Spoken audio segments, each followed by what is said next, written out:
Hi, people of God. My name is Pastor Kevin Hundley. I hear that you're going to be watching this broadcast at Lodi, so I pray that this is something that's informative to you. I'm going to give you a little information about myself and the mission that I serve, and maybe give you some things to think about as you think about the work that you're doing in Lodi in Leeds. So, a little bit of history about myself. I've served in a variety of settings, vicared and senior vicared in an urban setting in Milwaukee. And then my wife and I were sent to Harrisburg, Pennsylvania, which is right next to Hershey, Pennsylvania. My wife is deathly allergic to nuts and also allergic to chocolate. So, God, in his sense of humor, basically took us to about 15 minutes outside of Hershey, Pennsylvania, where we could smell the chocolate on the air at night. That didn't bother her, but it was a great experience to be out there in central Pennsylvania, where our daughter Delaney was born. She's pictured there. She's now 25. From Harrisburg, Pennsylvania, we went to Kenosha, Wisconsin. We served a large congregation with a school that became a multi site congregation before I left with 2 sites. Then I went to serve the Synod for about 4 years with the Ministry of Christian Giving, where I would thank people on your behalf for supporting different WELS ministries and mission work that has been going on. And then I have been called since 2020 to St. John Lutheran, just outside of Lake Mills, the little white church along the interstate that I affectionately call Shepherd of the Interstate to people who are familiar with that little church along the interstate. They also have started a mission after I arrived, and we'll talk to you about how that whole thing started and what we're doing for that mission, which is now called Hope in Deerfield. But St. John is the mother church to a bunch of churches in our area. So we have a big daughter congregation in Lake Mills. St. Paul's has 1,600 members. St. John Waterloo, Cambridge, Marshall, and then another rural congregation outside of Deerfield all find their start from the efforts of St. John through the years. So, quite a history with the congregation that I serve. So, today, what we want to talk about is basically talking about mission work, the why, the what, the how, and the how about you. And so, as this presentation goes along, we're going to pause occasionally to give you some things to ponder, to talk with your table mates about, maybe come up with some ideas that you can share with the facilitator that might help us, but also might help you as you think about the mission work that you're doing both in Lodi and in Leeds. So, a little bit about Deerfield. One question is, aren't there enough churches, WELS churches in Wisconsin? And first of all, there's quite a few, but we still have communities and neighbors, even in the circles around us, that are not being fed by God's word. And so we'll talk about how Deerfield is one of those places. And then basically, what do you know about how our church body plants missions? We'll talk about that in the context of what happened in Deerfield. You're learning about that in Leeds, and just to inform us a little bit more of kind of the homework and the efforts that go into planting a mission. So if you're not up on those things, this hopefully will give you a better idea of how that happens. So, how did a mission start in Deerfield, Wisconsin? So, back in 2018, 2019, the Synod was talking about a number of rural congregations that was facing a particular challenge that they called the 50-60 challenge. Some rural congregations, about 100 plus in our church body, were facing a worship demographic of 50 or less in worship on a Sunday, with an age demographic of 60 or older as the major age demographic of the congregation. So the question was, in the next decade, what is going to happen to those WELS congregations? Are they going to be forced to come to an end of their life. Congregations have a birth date, and some of them have an end date. Um, the other question is, will some of these congregations have to merge their ministries to be more effective, working with their partners to do more than they could do individually? Or will some of those congregations have to share a pastor in the future? So this was some of the concerns in our area. St. John, which I serve, is a very healthy rural congregation, but there's some around us that were wrestling. And so our area started talking about how could we maybe partner together to do ministry more effectively, maybe share a pastor, maybe do some multi-site ministry. And what came out of that conversation is looking at the mission board, who said, hey, there's a community just down the road from you, about 15 minutes away from our site, in Deerfield, that might be a great opportunity for us to merge our efforts and do some mission work. So I was called to be the lead pastor at St. John in Newville, and then also lead the mission effort with our partners and teammates in the area to plant a mission in nearby Deerfield. So that's why it started. Why Deerfield? The location is seemingly next in line to grow. If you know about Madison, it seems to be growing to the east. And Sun Prairie has exploded in population. Cottage Grove has grown in population. The next bedroom community to the east from Cottage Grove is Deerfield. And so the mission board looked at that issue and tried to look at population trends and what the next place might be that would start having people come to it who would be working in Madison but wanting to live outside of Madison. And Deerfield was in that target zone. And so that's what got us to Deerfield. I'm going to give you a little snapshot of the population of Deerfield. Notice it's on the grow. It's probably not going to grow exponentially in the next number of years, but there is consistent growth as people come into that community. Also, it's not very ethnically diverse, but that is part of knowing your community. Who are the people moving into that community? Mainly Caucasians, mainly people of our culture. Also notice the income level of the people moving into Deerfield. They seem to be a majority of blue collar workers, executives, those types of folks who are working in Madison in a corporate or professional status and then wanting to live in Deerfield for its small town safe feel. And notice the economic ability of those folks who are coming in. They're pretty affluent, to the point where it's the same affluence rating as Mequon or Thiensville, Wisconsin, where our seminary is located. And if you've been in those places, the housing market there, those types of things, the housing is very nice and expensive. So this is the trends of people moving into Deerfield. Here's the other big one.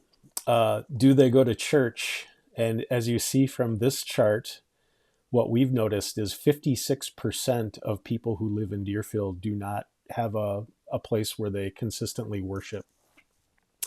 Statistics tells us that of that 56%, there are people who have been in the church in the past, but they might have stepped away from church because they didn't feel welcome, or they didn't have a great experience at church. They might have felt judged in one way or another. So they're looking for a place that's warm and welcoming, but they haven't found that place yet. The other interesting thing about Deerfield is normally a small Wisconsin community has maybe a Catholic church and a Lutheran church and a Baptist church, those types of things. Deerfield only has one church. Right now it's an Elka Lutheran church that seems to be dying. It only has about 30 people who come to worship on a Sunday. So if people in Deerfield want to find a place to worship, they typically have to leave town and go elsewhere to worship. Some do that by heading towards Madison. Other people go to nearby communities like Cambridge. But as far as Deerfield, it just really isn't being served by the gospel. So I'm going to give a little pause for a second and have you think about this question. Why do you think the district mission board chose Deerfield as a mission target? I'll give you a minute to think about that question. The facilitator can pause the video and you guys can talk about that, and then we'll come back together and maybe have a little discussion about it. So I'm going to let you pause right now.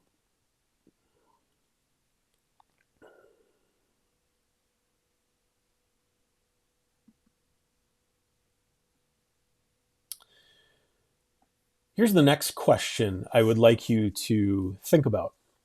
So you're new in a community and you're hoping to plant a church. So how would you go about that?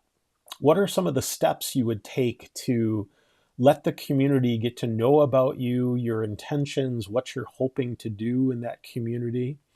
If you're going to in a new community, how would you engage residents so they get to know about your mission group?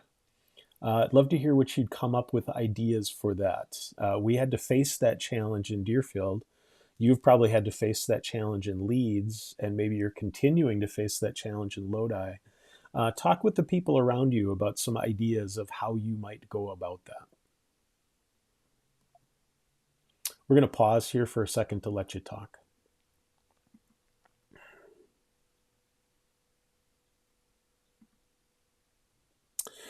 Here's what we did in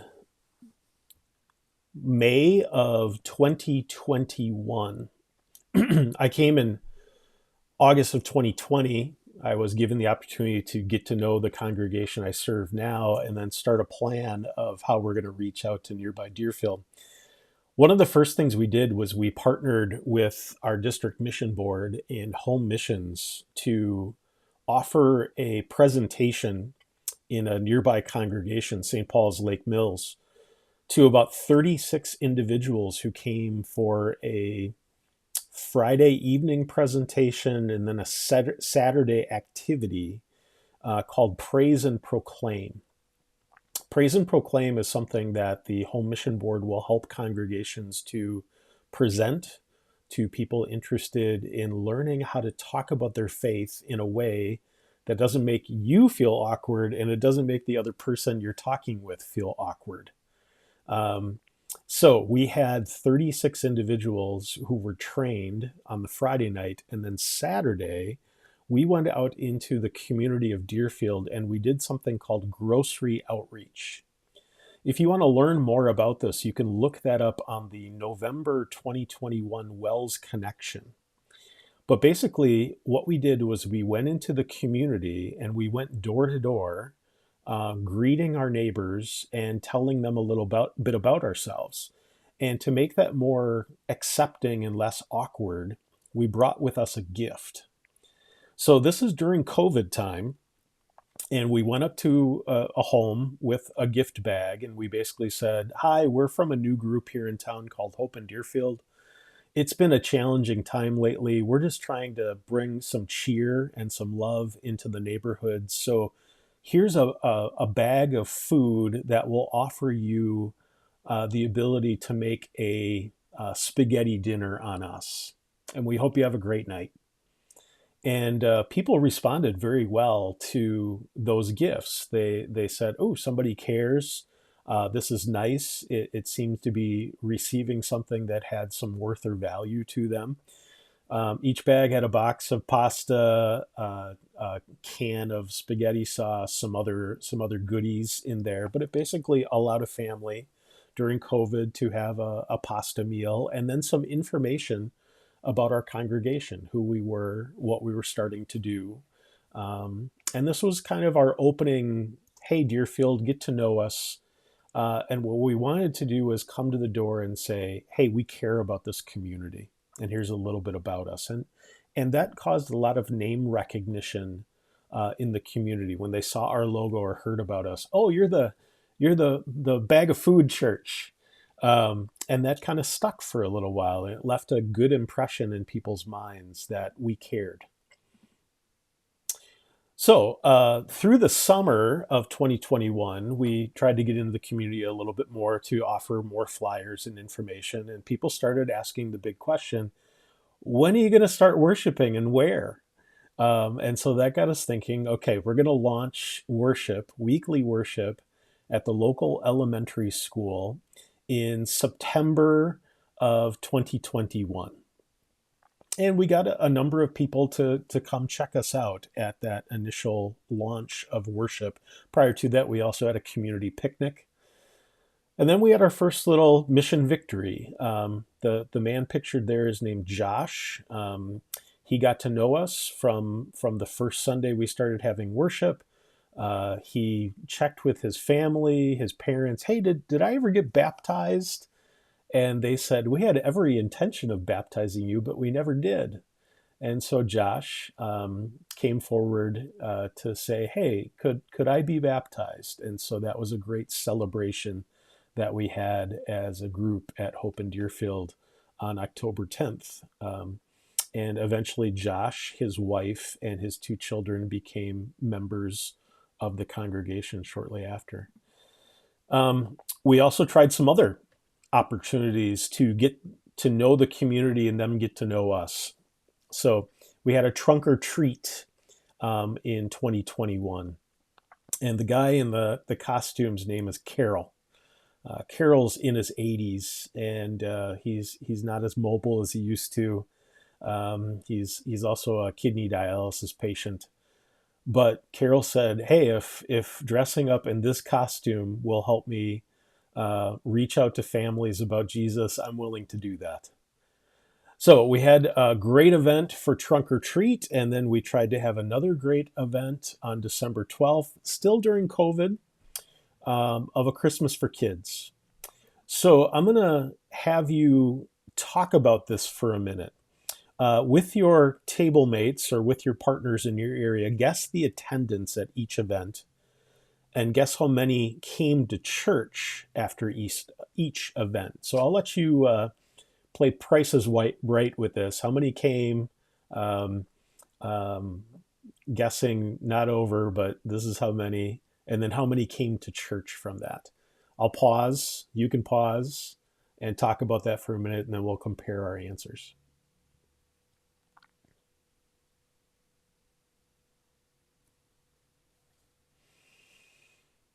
Okay, hope you had some good guesses.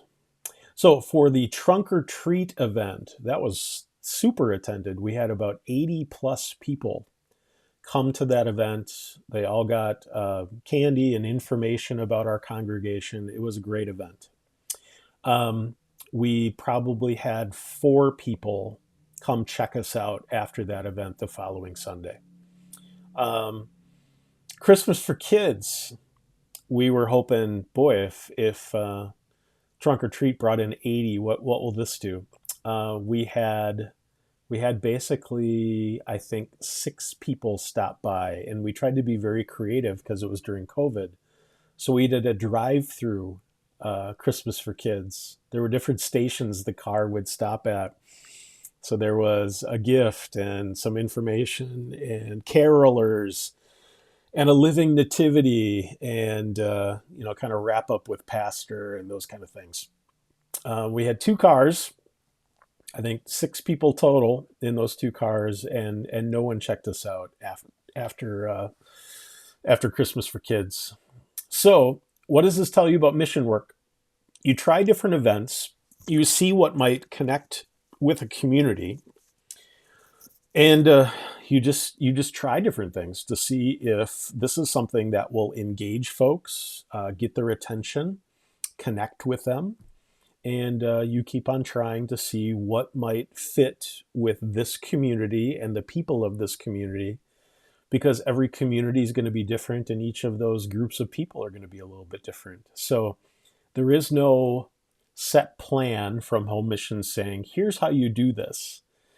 You have to go out and kind of get to know your community, try to find the people that you serve, try to find touch points that will connect with them, and then you work from there. You're probably finding that in Leeds as well. So agree or disagree. This will be for your discussion for a moment. When a mission church starts in a new community, they should simply focus on worship. Keep the focus on the main thing, which is Jesus. Do you agree or disagree with that statement, and why? So this is again, how do you connect with a community and how do you connect with people? So we can pause for a minute while you discuss that question and see what you come up with. Well, this might sound a little controversial if you haven't thought about this before, but typically people don't come to worship with right intentions if they aren't not a Christian. They might come to a church to check it out. They might come to see if people there are nice. They might come to see if there's an event there that attracts them. But people don't step into a church if they're not connected to Christ with proper motives of, hey, I'm just coming to worship, because their heart and their mind isn't connected with that yet. So a lot of people don't come to church for the first time with the right spiritual intentions. They come to find out, will I be accepted there? Will I be welcome? Will I feel like people are judging me, or are they going to care about me? Coming to church for the first time is a big challenge for somebody who hasn't been in that habit for a while. So what we learned about Deerfield is, yes, worship is a place we're going to invite people to, but we want to make sure that worship is very welcoming, that when people come through the door, someone greets them. It's not awkward. They feel welcome. They feel cared about. Um, so we try to create experiences where we reach out to the community to show that care. And when we invite them to come, trying to show, hey, we care for you in this space too. So very, very interactive, very welcoming, very relaxed, so people feel comfortable. And that's what we've been trying to do in Deerfield. So along the way, here's some principles to keep in mind. The devil's going to try to sabotage you at every step. He doesn't want people in Deerfield or in other communities like the one you live in or serve to get to know about Jesus. He's going to put roadblocks and challenges every step of the way. So you need to have a compelling why to keep you focused on the mission that you're about. Why are we doing this? We're doing this so that at least one more person might hear about Jesus and get a chance to go to heaven. And that is really what drives us at St. John and at Hope to say, we're going to keep on going, even though not every event is well attended, even though this is a challenge. The why needs to be bigger than the obstacles. People need to hear about Jesus, and we're the opportunity for them to hear about that. Christ's love compels us to keep on going. And then not only have a compelling why for what you're doing, but craft a final what, and a series of whats to get to that final goal. Give God something to bless. So what are we going to do to try to connect with people? Well, we're gonna try to have some events. We're going to host worship and do it well. We're gonna have a worship experience where people feel welcome and greeted, and we are ecstatic that you are here. We can't wait to share some of God's promises with you. What's the next thing? What's the next thing that we can do to connect with some folks? So we're going to talk about some of our what's now. But before we get there, we'll talk a little bit about how. So I want you to react to this statement. Maybe you've heard this one before. Shepherds don't make sheep, sheep make sheep. So think about that in the life of a congregation and what that might mean and the implications of that. That shepherds don't make sheep, sheep make sheep. Talk with your partners about that and what you feel about that statement. So we're going to pause and let you talk. All right, again, another statement that some people don't really love or relish, but it is rather true. In the place that I serve, I am one person that serves hundreds of people that know other people. And so my challenge is to try to encourage, convince, help the people that I serve to bring their friends, their relatives, the people that they rub shoulders with on a daily basis to come check out church or the events of church, to get to know, here's who this Jesus is, here's what he has done for you, here's the help and the peace and the joy he can offer your life. And the more we can build those relationships of sheep with other sheep, the more I think we will be able to reach more folks. I spend my week chasing after sheep that I serve, to care for them, to prepare worship for them, to do Bible studies with them, to prepare things for them.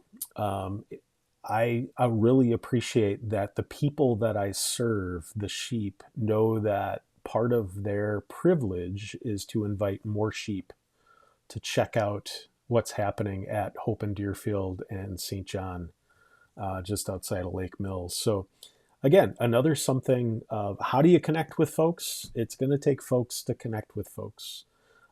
People today tend to check out a church not because they read about it on a Facebook post or an internet post. They know somebody there, or they ran into somebody there who invited them to come check it out. That's typically what brings people to church.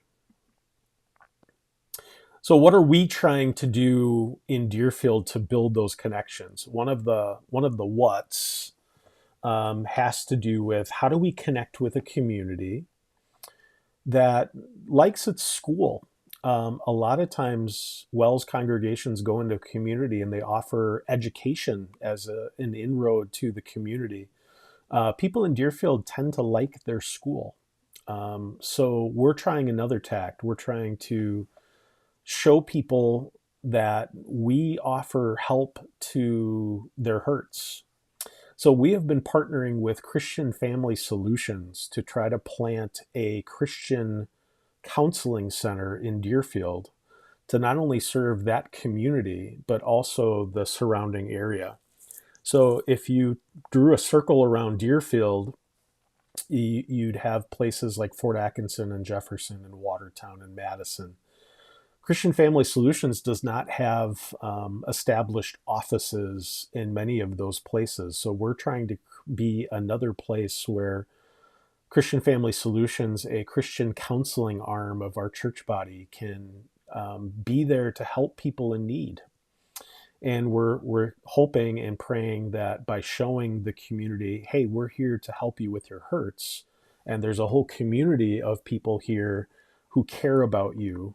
Come check them out at worship, and maybe meet them in a small group setting, that we can create relationships and connections with people there. This is going to mean that we need more of a permanent facility in Deerfield to make this happen. And right now we're still trying to figure that out. But this is something on our ministry plate of saying this is something we're trying to do to connect with our community. We also have a kids music program. Julia Boggs is our staff minister of music who does our music at the mission. And she also uses her gifts to have a twice a month free kids music program at a local coffee shop. The Deerfield Coffee House is kind of the hub of the Deerfield community. And so on every other Monday of the month, Miss Julia and another lady who helps with our music, Katie Austin, host a little get together at the coffee shop for kids preschool age or under to come in with their parents or guardian to take part in the kids music program. And we have an average of possibly about 18 to 20 kids who take part of this every Monday, not counting their chaperones or their parents. So this is another way where we're trying to reach the community and connect with them, and so they think, oh, Hope in Deerfield, that's something good for my kids. That's been an enjoyable thing. I've met that Miss Julia lady. She seems nice. And just another way to kind of connect with folks. So here's the thing. We're worshiping right now at that building at the top, and the inside of it is pictured there on the left. That's our little worship space. Currently, right now, that space is the funeral home in Deerfield. We've been there since June of 2022, and we've been averaging 25 to 30 people in worship on a Sunday, which is great. But when we invite folks with little kids at the music program to say, hey, come check us out on Sunday, or we're at community events and we invite people to come check us out on Sunday, they'll say, hey, aren't you at the funeral home? And we're like, yeah, it's okay on the inside. Why don't you come check it out? And they're like, I have bad memories in that place. My family was my family's funeral was hosted at that place. Those kind of things. The location right now has created some baggage in the minds of people in Deerfield. So we're looking for a more neutral location to host our Sunday worship. That might be the building on the bottom, which is the Deerfield Community Center. Doesn't have the same emotional baggage to folks as probably the funeral home. The challenge there is trying to lock it up for every Sunday's use. That's not always possible. So our challenge right now in Deerfield is finding a facility that allows us to connect with folks in the community where they feel welcome and a warm place to be. The people that have come and checked it out and stuck around have gotten over that emotional type thing, but to others, again, it's kind of an obstacle that's in their way. And until we have more of a permanent facility, we believe that's going to put a challenge on how we will meet folks in Deerfield. But God has been bringing people to us. He's still working miracles. We'll just see what else we can do to find a more palatable location that people will go, yeah, I'll try that. So, how about you? This is the final part I wanted to talk to you about. What's your why? Talk about that with your group. How would you answer that for your congregation? Why are we doing mission work? What's our why? And to maybe solidify yourself in a statement or some type of easy reminder of this is why we do what we do around here. What are community needs that your church might help with? Does the community need a place where mental health presentation is being offered? Does the community have a portion of the community that's not being served, like single moms or people who have poverty needs or those types of things? Where can we fit a niche to connect with people who aren't being served otherwise? That's another one you can talk about. And then the final one, if sheep make sheep, what is your personal role in mission work? And how do you want to look at that as your privilege? And how do you want to embrace that? And maybe your pastors need to help you with some training or some help in thinking through, how can I go out and do that work? Maybe your specialty is not coming up to a door and just knocking on it and saying, let me talk to you about Jesus. But maybe there's plenty of other things short of that you could do to be a part of it. So I'm going to let you pause for a minute. You talk about those three questions. Facilitator, if you want to give one group question number one and another group question number two and another group question number three, you can do this however you like with the time that you have. But we're going to let you pause and talk about it for a minute.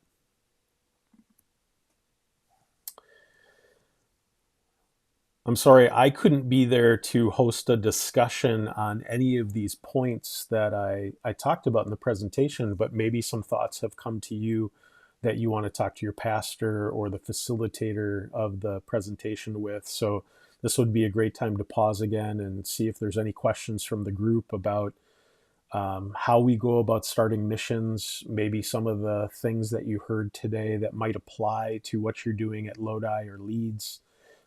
Give you a chance to just talk about those things if you need a few minutes to do that. Um, we encourage you to keep on praying for us as God leads us to the facility that we need to maybe be that next step in connecting with people in our community. And we're praying for you that God continues to bless you as He gives you the privilege to be His frontline troops in your communities to reach out with His love and with His promises to the people around you. To that end, there's a nice passage we can wrap up with. Philippians 1, I thank my God every time I remember you, every time I pray for all of you. I always pray with joy because of your fellowship, or the word there is partnership, in the gospel from the first day until now. I am convinced of this very thing, that he who began a good work in you will carry it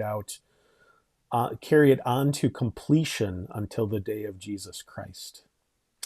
What a great prayer. Paul is praying for the Philippians, and we pray for each other that God continues to work in us this partnership where He gives us the amazing privilege of going out to be spokespeople and salt and light for His kingdom, so that people might be attracted to hear more about His love and His mercy and His gospel message and full and free forgiveness for all of us. I pray that God continues to bless you as you do that work in your communities, and we thank you for your prayers as we continue to do it in our communities. But may God bless it all until He continues to come for us face to face and take us with Him to heaven. Until then, we know that He will carry things on to completion for His glory and for the good of His kingdom. So if you happen to have any questions, my email is listed there, Pastor Kevin Hundley. I'd be happy to get back to you as I am able, but feel free to send me anything that might be on your mind. Blessings to you as you continue to serve the Savior in your midst. And God be with you as we enter this new season of Advent soon and prepare for His coming. So enjoy inviting folks in your circles to come and hear more about the Savior, and pray that God continues to bless you. God be with you until we see each other. Amen.